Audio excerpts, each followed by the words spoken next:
Hello and welcome to this episode 1 of Ultracombat Normandy. Today, myself and my opponent Ray are going to be showing you the core basics of the Ultracombat Normandy system. And Ray, would you tell us a little bit about the terrain we're going to use?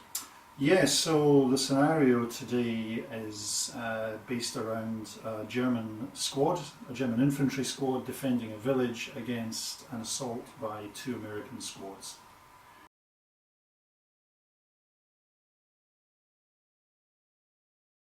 So as I'm playing the US, we'll look at that first. So a US squad is broken down into 5 elements, and we have a scout element that consists of 2 men.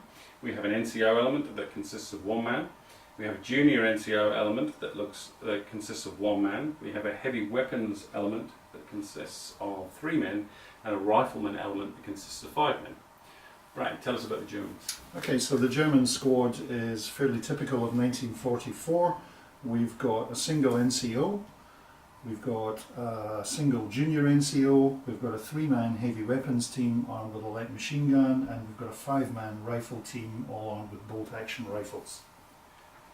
So some of the other core elements that we need to look at is the dice, and throughout Ultracombat Normandy we only use D20s, and so that should make it easy to remember. And then the other aspect being is our ground scale. Our ground scale is 1 inch is 2 meters. And so that will be using throughout the game.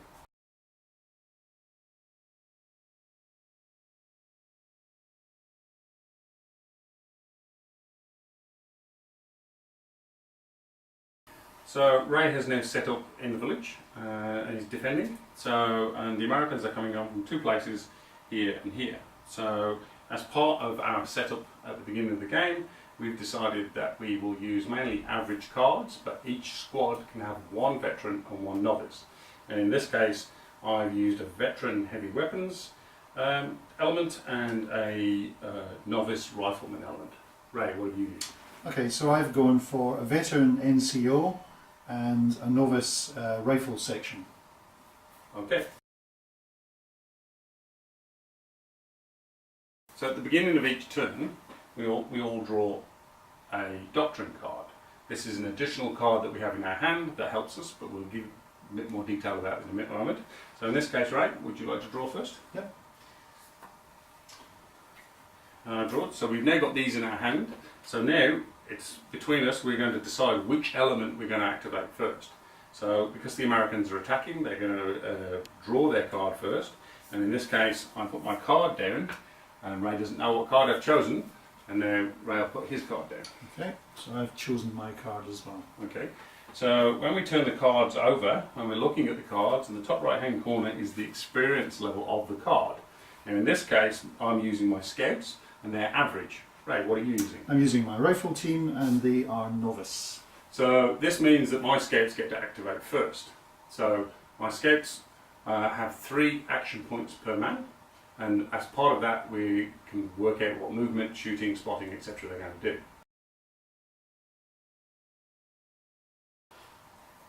Okay, so now I'm going to activate my scouts. I'm looking at the terrain. My scouts need to get in and find out where the Germans are. So one of the first things we're going to do is spend our action points. So I've got 3 action points per man. So the first man is going to spend all 3 action points and move 18 inches into the village. And that will leave him just at the edge of the tree line, and my second man is going to do the same thing but the other side of the hedge, and that will leave him just at the other side of the hedge. So that's the end of my element's activation. Ray, would you like to use your activation? Okay, so I've activated my rifle squad, which are based in and around this house here. So they're not going to move. They're going to spend their first action point to try and spot the Americans who have just moved onto the board. So one of the core aspects of the game is that you cannot fire on any element unless it's been spotted to begin with. So Ray has to spot the enemy before he can fire. So as working that out, let's look at the skills. Ray, what's your spotting skill? So the spotting skill for my rifle team is 14. Okay, so that's a novice element, and they've got a base 14 chance. However, both of my scouts are in concealment, and that's a -6, so that will make us 8. An 8. So Ray is going to have to try and spot at me on an 8. Now if we look at the squad in here, all 5 men can actually draw a line of sight to my scouts. So Ray gets to roll 5 dice and he's looking for 8 or less. So if we're looking at the results, we've only got 1 8 or less, but because they're all together, they only need to be spotted once. And so the entire element has spotted my element, both scouts. Now Ray's element has spotted my element. He's going to do some shooting. Ray, talk us through the shooting. Okay, let's see if we can do something to stop these Americans in their tracks. So my riflemen have all spotted, so they are going to shoot. They start with a basic shooting skill of 10. However, because Colin's scouts are in cover, that's a -6, which brings them down to 4. But I have 1 action point left, which I'm going to use to aim, which gives me an extra 4. So that puts me back up to 8. So I'm rolling 5 dice and I need to get 8 or less. So we can see from that, that's quite good. So I've got 4 successes and 1 miss. Okay, so 4 successes is not the best for me, but I do have a save. Now unfortunately, because we only have steel helmets in this day and age, the save is only 1 or 2 on a d20. So I'm going to roll those 4 hits and try and get less than 1 and 2 to see whether I save those individuals. And I don't save any, surprise surprise. So now of those 4 hits, they're all going to go through. So what we will be looking at now is to see what sort of damage to that unit's status that we're going to do. So Ray, you've got 4 attempts to do the best damage you can on the element status. So we're rolling 4 dice. So we've got a few different numbers here. We've got a 1, which is always a critical success. Every time on a d20 we roll 1, it's always a critical success. That automatically means I've got a combat ineffective man, which means I lose a miniature, so the miniature's taken off the board. We've also got both an 18 and a 13. Anything over 13 is another combat ineffective. So because we have 2 more and there's only 2 men in the element, the entire element has actually been wiped out. So it was a very bloody start to the battle, but both scouts have been wiped out by the Germans. Okay, so after that rough start, I'm going to now look at my other elements, and in this case I'm ready to play my next card, but this time I'm going to play my Doctrine card with it. Ray, what are you going to play? Okay, I'm going to play mine, and I again will use my Doctrine card. Right, so because we're both playing Doctrine cards, we still need to look at the experience level to see who's going first. In this particular case, I'm playing Novice element, and yourself? And I'm playing a Veteran element. So the Germans activate first. What are the Germans going to do, Ray? So I've activated my NCO, who is based in the building here where the German light machine gun team is based. Now I don't want to move them, they're going to be staying put, so I'm going to use my NCO to give action points to his team, to the machine gun team. So he will use 2 action points, he will use 3 action points and give them to them. So this is one of the core aspects of the game, is the command structure. An NCO or a junior NCO or a commanding officer, if they are fighting in your game, they're probably not doing their job. What they should be doing is enabling their elements to do better, and by doing that it's about giving them action points, and this represents command and structure within the game. Basically they're giving directions, and in this case Ray's NCO has given orders to his heavy weapons light machine gun, because obviously they're now aware of the Americans entering the village. So if we now look at my riflemen, I have played their Doctrine card, and their Doctrine card is Rush.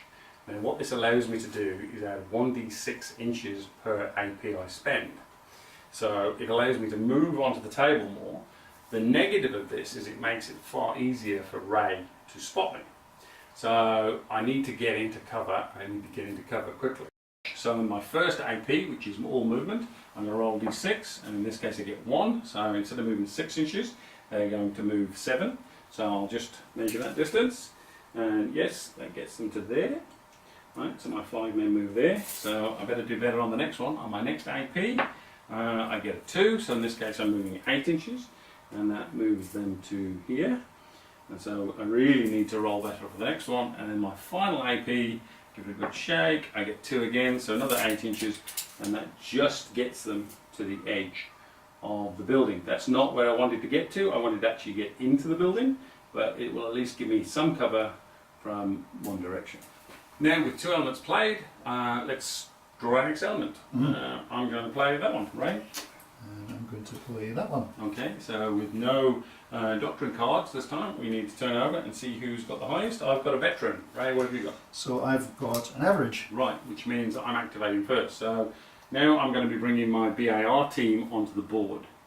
In this case, I'm actually going to bring them on at a different angle because I'm trying to move around the defensive aspects, so I don't really want to come under that rifle team again. So I'm going to move from the top element. First AP, I brought my BAR team on the other road, and they've moved for 1 AP. They're going to go spend 1 AP to go to ground. That gives them the best amount of cover. And now we're going to try and spot. And in this case, we're going to try and spot the LMG team that's in the building across the street. We know that they're in concealment. Concealment gives them -6, so when we're looking at my BAR team, I've got a spot of 18, which will make it a 12, but because I've been moving, that's an additional -4, so I need 8s. So my 3 men will get to roll 3d20, and I need 8 or less. And I've got a 5, 5 and a 9, so we've spotted. So we've run out of APs, I've got nothing else to spend, but I'm at least aware that in that building is a light machine gun. So, over to you, Ray. Thank you. Okay, so I've activated my heavy weapons team who are based in the ruined building here. Now, they can't spot Colin's rifle team that just moved up behind the building over here, which is to his advantage. However, luckily, the American BER team has just moved onto the board and I can see them, so I'm going to try and spot them. So they're a crew, Colin. This is a light machine gun crew. How does that work? So crews are a little bit different from normal elements. So when we looked at our BAR team, if we were spotting with them, we'd roll 3 dice. However, to activate this crew, or LMG, which is MG42, it takes all 3 men to make that weapon work. So they actually have 1 extra AP. Instead of having 3, they have 4, but they can roll only 1 dice. So in this case, Ray, let's work out what your modifiers are. Here's your 1 dice. Okay, so to spot, my basic spotting skill is 16. However, Colin is in cover, which knocks 6 off that, brings it down to 10. But he's also gone to ground, which is an additional -4. So that brings my spotting skill down to 6. However, because I gave the LMG team an extra 3 action points from my NCO, I will use some of those to increase the spotting skill. So I'll use 2 of those, which will give me an additional 8. So that's 6 and 8 is 14. So I've got 1 dice and I've got to get 14 or less to spot the Americans. Okay, so we've rolled an 18, so that's failed. So they haven't seen the Americans coming on. So I've still got APs to spend, so I can use some more of my APs to try and spot again, which I'll do. So I've used 3 of the 7 I had. Yep. So I've got 4 left, so I'll try and spot again, and I'll add another AP onto that. So my basic spotting skill was 6. Yep. Adding an AP on puts it up to 10. So this time, 1 dice, and I've got to get 10 or less. So it's harder to spot. This time I've rolled a 4, so it's successful. So you've been successful, assuming you're going to shoot. Yes. So you've kept 2 APs back? Yes. Right. Still got 2 APs. So this weapon is a 3d20 weapon because it's a light machine gun, so he's going to get to roll 3d20 just for that machine gun. So what is your firearms skill? The firearms skill for the heavy weapons team is 12. So as Ray was saying before, we have some cover and we've gone to ground, so we know that cover is -6. and we know going to ground is -4, so minus 10 off his skill of 12 would be 2, but you're going to spend an AP on it, I guess? Yep. And that will give him a 6. So on 3d20, Ray is looking for 6s or less. Excellent. On 2 of those dice, he's rolled a 5 and a 2, so he's hit twice. So just as we did before, Ray is now going to be looking to roll on the status of the BAR team. So we're rolling 2 dice. We've got a 13 and a 14. That's 2 combat ineffectives. So of my 3-man team, I've just lost 2 more men. So when that comes around to making a morale test, which we'll talk about in a minute, that's going to be pretty hard. But yeah, the Americans aren't doing too well at the moment. So, having just had that happen, we're now looking at element cards again to decide what we're going to draw. As you'll notice, I've got 2 left, but Ray only has 1. So I'm going to play mine. Ray, what are you going to play? Okay, I've only got 1 to play, so don't have much of a choice. I've played an average junior NCO. And I've played an average NCO. So because they're both average, we get to roll 1d20 each to see who goes first. So I rolled a 10. I roll right at 18. So your junior NCO is going to activate. Okay. Now is probably a good time to talk about ranges. We use in all of our games real ranges. What do we mean by that? So a lot of games might have SMGs only have an 18-inch range and things like that. We use real scales and real ranges. So to give you an example, Ray's junior NCO is armed with an MP40. That has a range of 150 metres, which is 75 inches in game scale, which means he can basically hit anywhere on the board. Right? And so this is why we don't do any measuring of ranges, because we use real ranges and it saves the game time and speeds the process up. So Ray, let's see what the NCO is going to do. Alrighty. So my NCO is down here. You can probably just see it behind the building. Now the only element of Collins that he can possibly see at the moment are the riflemen who've just moved into the cover of the ruined building over there. So he's going to spend his first AP to spot them. So he has a spotting skill of 16. However, Colin is in cover, which brings it down by 6, so it brings it down to 10. I will use one of my APs to boost that to bring it up to 14. So I'm looking for 1 dice and I need 14 or less to spot. 3. So he spotted with his first attempt. Now I've got 1 AP left of his 3, so he will use the final 1 to fire. So his shooting skill is 12. Colin is in cover, as we said, so that brings it down by 6. So I'm looking for 6 or less to try and hit Colin. So I get 2 dice, is that correct? 2 dice? 2 dice, because he's using an MP40. And Okay. I rolled a 16 and a 2. That's 1 hit. So now is a good time to talk about suppressive weapons. The MP40 is a suppressive weapon, just like Ray's MG42 was a suppressive weapon, and my BAR team manned a suppressive weapon. Suppressive weapons give additional modifiers to morale, and in this case, we're going to put a suppressive marker against the riflemen, and that will be -6 to their morale. So as you can imagine, that's quite harsh. However, Ray did get a hit, so we're also going to roll for the hit. Ray, would you like to roll? 18. 18. I don't know what you've been doing with the dice today, but they're all going the way of the Germans. So I've lost another man. So my 5-man rifle team has just lost another man. We're down to 4, and we've also got a suppressive marker giving us a -6. So when they get round to rolling their morale test at the beginning of the next term, it's going to be quite hard to pass. Okay, so with that, Ray has no more cards left, but I still have a card. Any cards that you have above and beyond your opponents, you can play at your will or whatever. So I, in this case, got a junior NCO, and I'm just going to bring my junior NCO onto the board and bring it to my riflemen. The reason being is we know they're going to have to make a morale test, and so that junior NCO is going to help them with that morale test in the next round. So I'll just do that.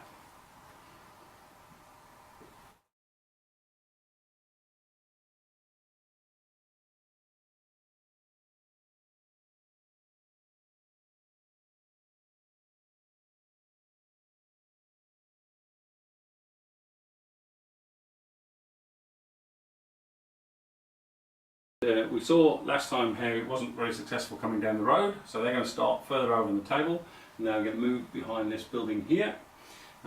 This is the process that I'm going to do because I need to give them the maximum amount of cover I can. So actually each one of my elements will move into the garden behind the terraced houses, and that will take all 3 APs to do it.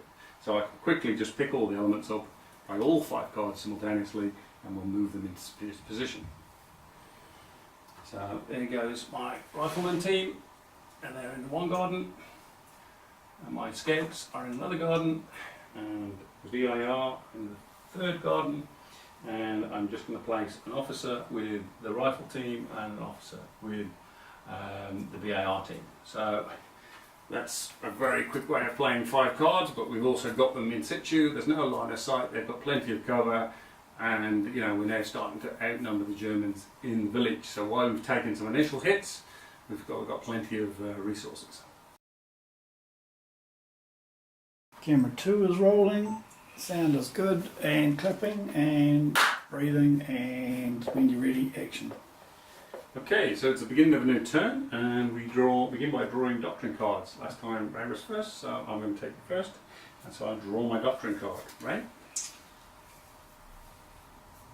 So we've both got a doctrine card, we're both looking at our elements, we're deciding which element we want to use first, and I've decided what I'm going to play, so I'll put mine down. Ray, what are you going to play? Okay. I've decided on mine. Okay, so I haven't played my doctrine card, neither has Ray this time, so we turn them over, and I've got an average heavy weapons team. And I've got an average junior NCO. So we've both been average. We again dice off to see who goes first. So I rolled a 20, beat that, Ray. Yeah. 15. Okay, so I activate first. Now, unfortunately, my BAR team took a number of casualties last time, and we have to do a morale test. The BAR team's morale is 12. They get +2 for cover, but took 2 casualties last round, so their total morale is 10. So if I roll that, I get a 9. So he's been successful. So in this case, even though he's lost 2 buddies, he can still activate as he wants to, right?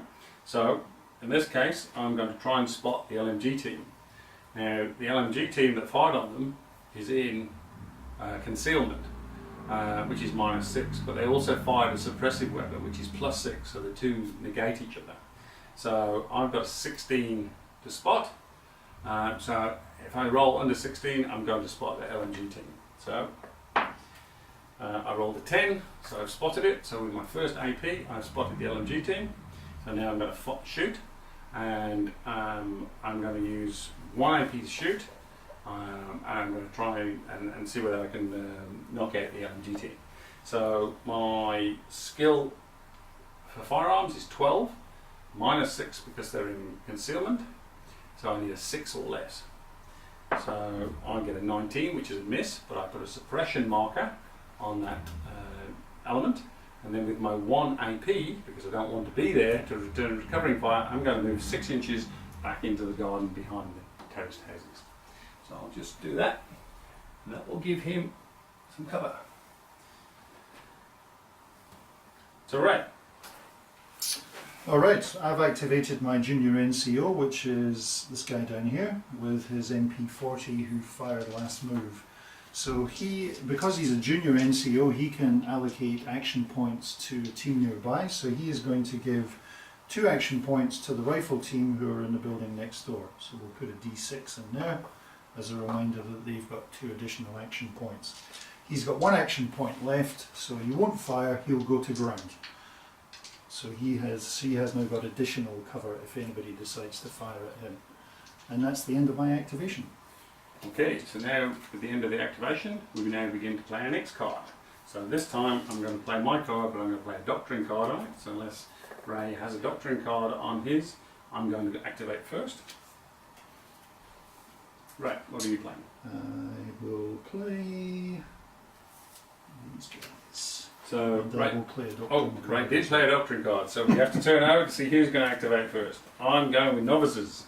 I'm going with novices as well. Oh, so we're back to where we were. We need a D20 roll to see who activates first. I got a 1. Not so good. I got 16. Right, so Ray, you activate. So I've activated my novice rifleman, So they are going to have to respot Colin's rifle team because they have moved. Hopefully I've got that correct. So I've got 5 guys, we've done this before in the first move. So all spotting, their spotting skill is 14. Because Colin is in cover, that brings it down to 8. And that's it, so I'm rolling 5 dice and I need 8 to try and spot. So they have all failed to spot, amazingly enough. None of them below 8. So I've used 1 AP, so I'll use the second AP to try and spot, and I'll add my third action point onto that. So rather than having to roll an 8, I'm now rolling 12. My maths are correct. So I need 12 or less. So this time I've spotted. 3 of the team have spotted, so that's enough. So they've seen Colin's rifleman, but I have no action points left, so I can't fire this move.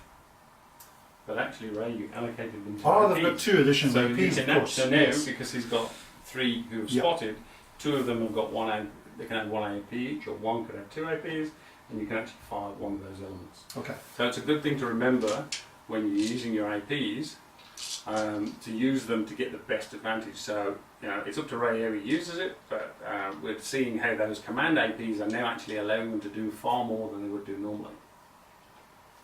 So I'll use 2 of my guys to fire. So I'll use 1 AP on each of them. So I've got 2 riflemen.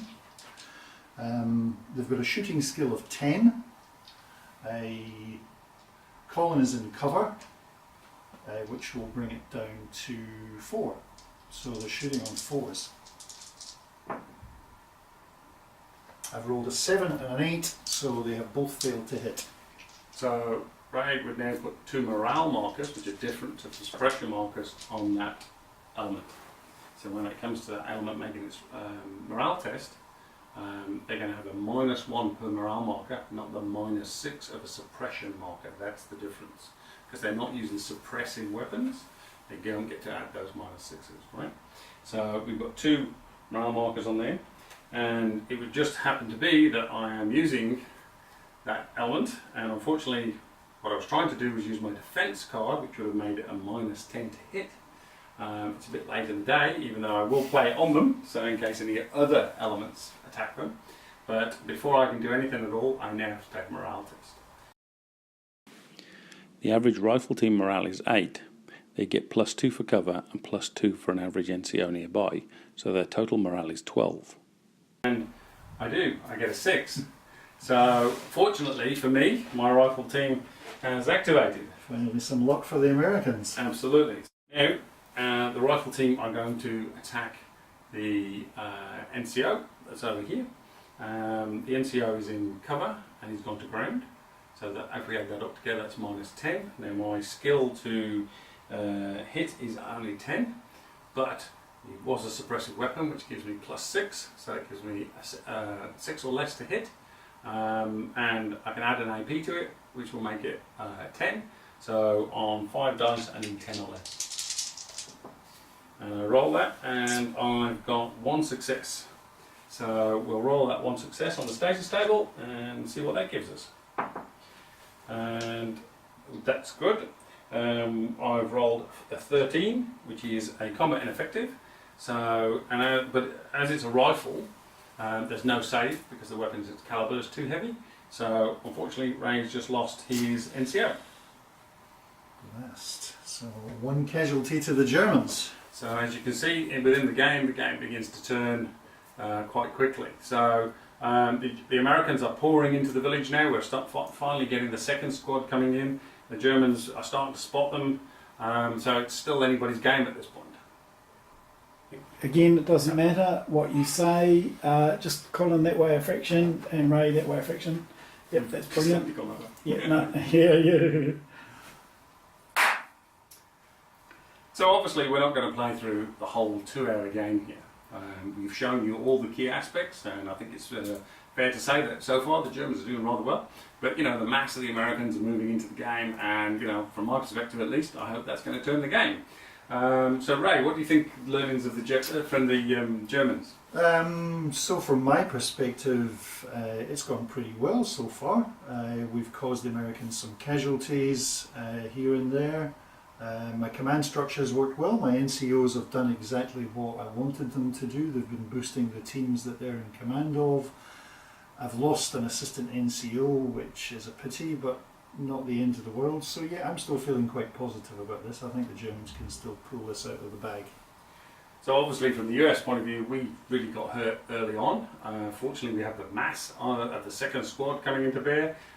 We got pretty hurt with the BAR team, the squad, the Skets being completely wiped out was not the best. But you know, that mass is starting to come in and should obviously, over time, give Ray something to think about. So as a game as a whole, we'll probably wrap it there and we'll talk about individual aspects and what to remember in the game. Today we've learnt quite a few things while we've been playing Ultracombat Normandy. So don't forget, Ultracombat Normandy is a card-based turn element, and that makes it really quite exciting. You're never sure who goes first.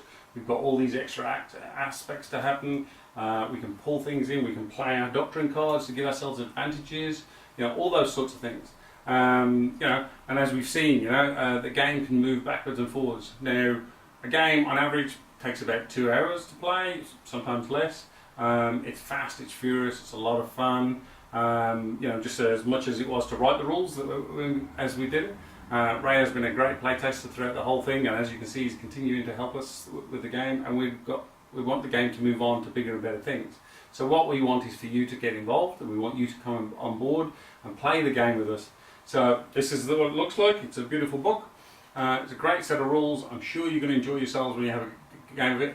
And let us know online what you think of it. We're always here to listen. We're always here to give help where possible.